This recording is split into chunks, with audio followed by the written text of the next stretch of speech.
Ce qui se passe dans le monde en moins de 2 minutes. Commençons par le Québec. Québec élargit la loi 101 à la formation professionnelle et aux études supérieures pour adultes. Les cégeps et universités anglophones devront limiter l'accès des étudiants francophones et allophones.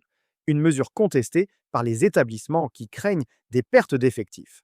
Ça veut dire que le gouvernement resserre encore le périmètre linguistique au-delà du primaire et secondaire.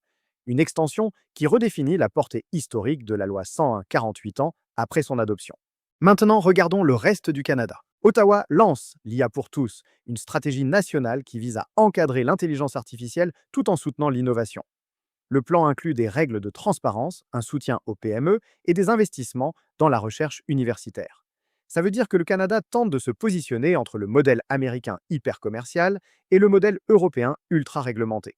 Un équilibre que peu de pays ont réussi à tenir sur le long terme. Les États-Unis.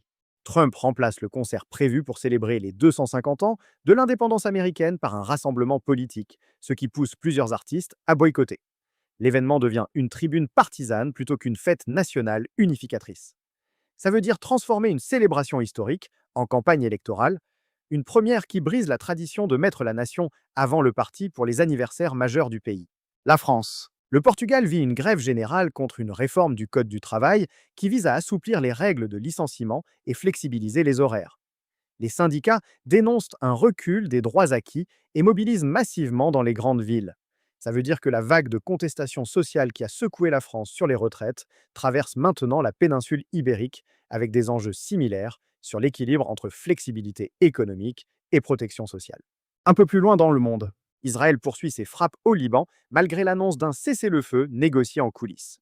Le Hezbollah rejette l'accord et exige un retrait complet des forces israéliennes avant toute discussion. 7 personnes sont mortes dans des bombardements sur tir. Ça veut dire que l'accord diplomatique reste lettre morte tant que les deux camps ne s'entendent pas sur la séquence retrait puis cessez-le-feu. Un blocage classique qui a fait échouer plusieurs trêves précédentes. Et voilà, c'était les nouvelles du jour. On se retrouve demain pour ne rien manquer.